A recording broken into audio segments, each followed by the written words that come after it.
conversations we have with clients. Before we get into that, I'd like everyone to take a moment and quickly write down what feeling you would have being in that space. Imagine yourself in there now. I'll help you along a little bit. What music would they be playing? What would it smell like? The sales attendant? What would they say? What would they look like? How would they say it?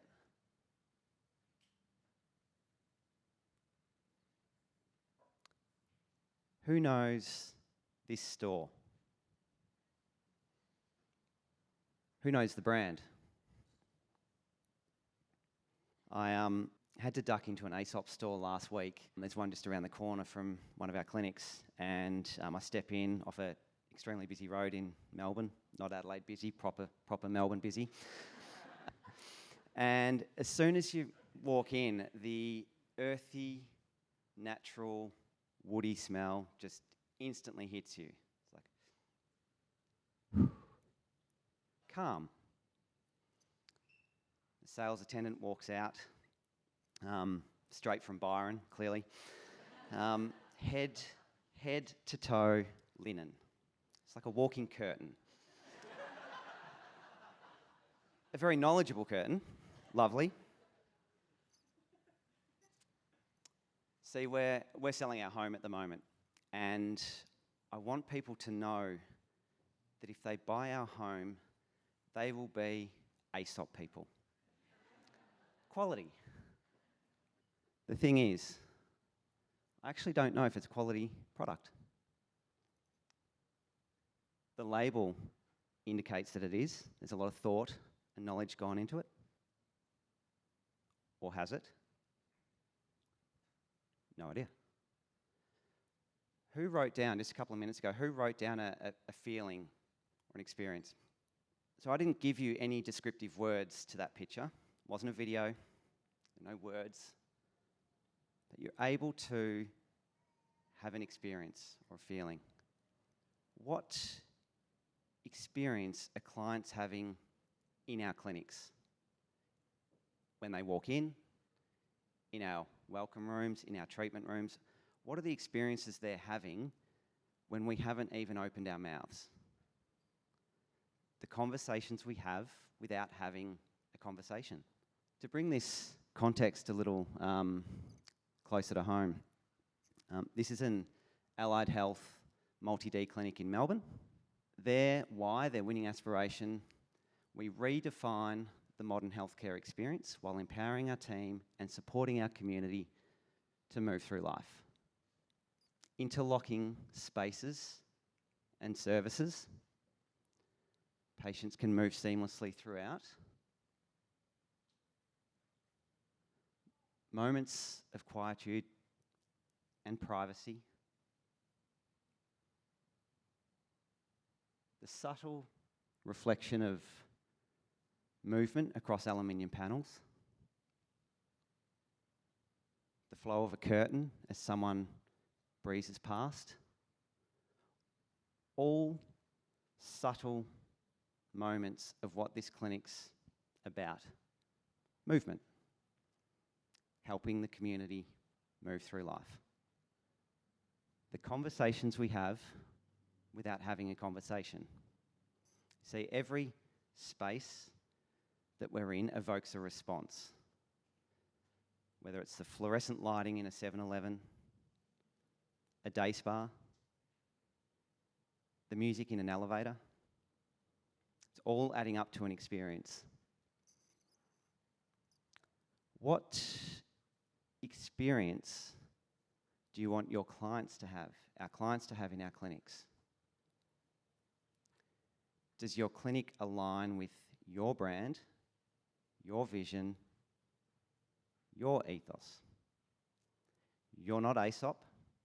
You're not the nondescript health clinic up there. You are you. What are the 1%ers that can be done this week? They don't need to be big, but what are the 1%ers you can do this week to improve your brand's narrative and your clients' experience.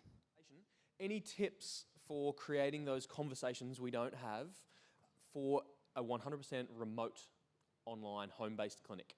Great question. That stumped me. I think it definitely starts with looking at your brand, your vision, your ethos. So starting with that and getting very, very clear on that.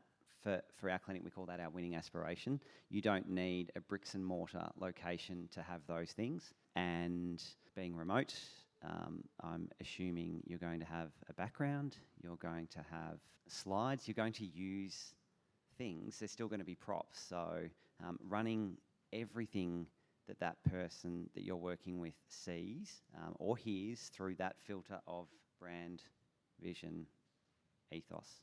How do you gauge the appropriateness of non-verbal communication to the clients? Because people may have different tastes, or even within your clients. How do you gauge the appropriateness? Knowing your ideal client is a good start. Knowing that demographic that you're aiming towards. Staying neutral on a lot of things. You're never going to be all things to all people. So understanding that and knowing that, it's probably not a surprise. That clinic that's up there is one of our clinics. For a lot of people in this room, they think their client is not going to enjoy that space.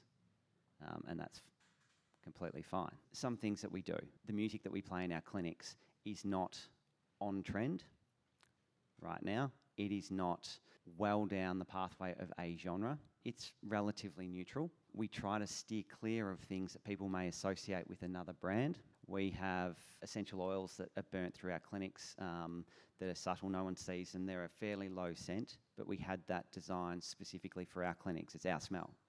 We just went to a brand and said, this is our brand. I think we said we're clean, simple, classically modern, non-sterile. Make us a smell.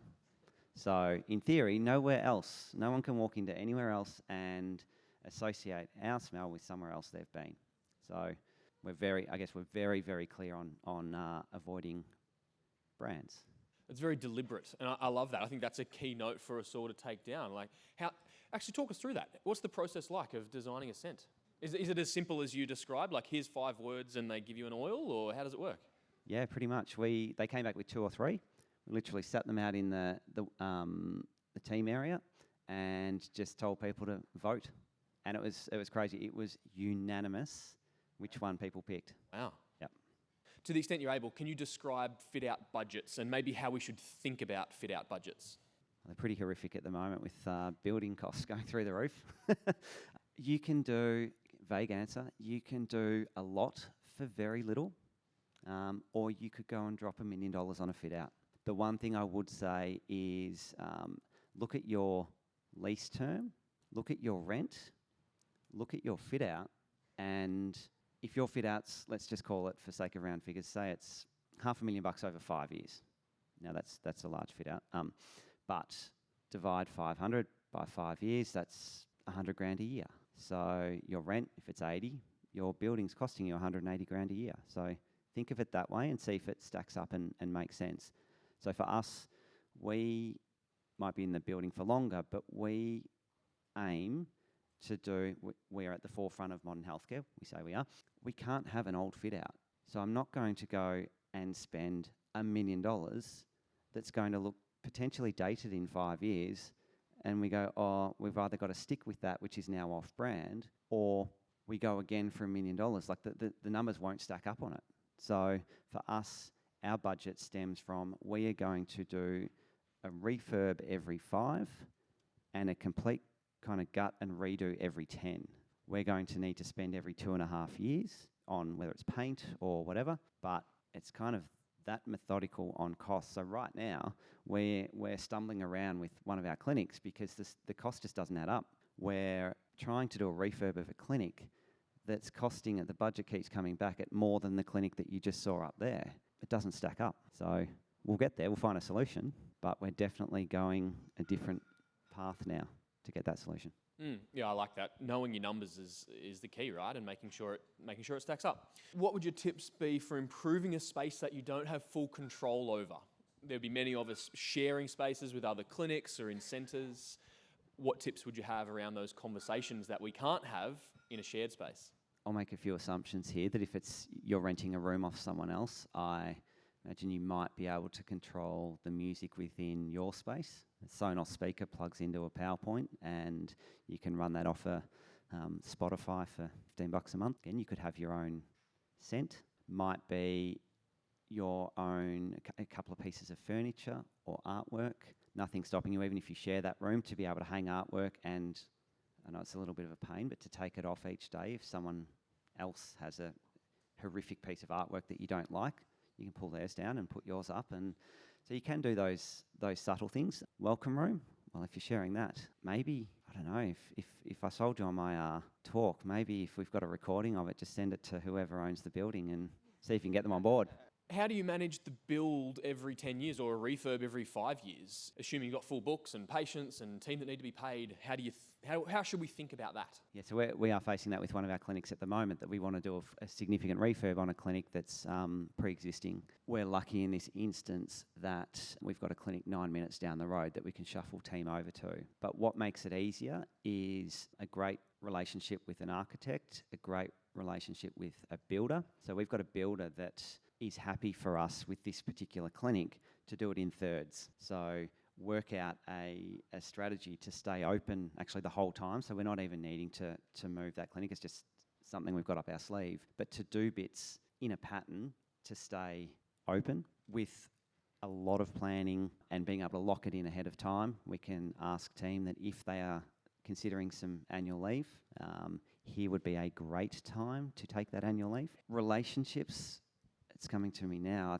I think relationships is a big thing, because we've got painters that will actually, someone just painted our Blackburn clinic and just decided, I'll come in at 7 o'clock every night when your clinic shuts and I'll paint this over 6 nights. Great people, extremely helpful and supportive for us, but I'd like to think it's because we've been loyal to them too. And back to your point of the numbers stacking up, right? It might appear like it's maybe a lost week of revenue if you have to shut the clinic and you're down 40K, but in the light of a 5-year span, it doesn't make such a difference, and you factor that into your 5-year plans and budgets, right? Yeah, exactly. And that's where those numbers, for us, they probably need 6 to 8 weeks. Those numbers don't stack up, but having that option of maybe a 2-week shutdown does stack up for us.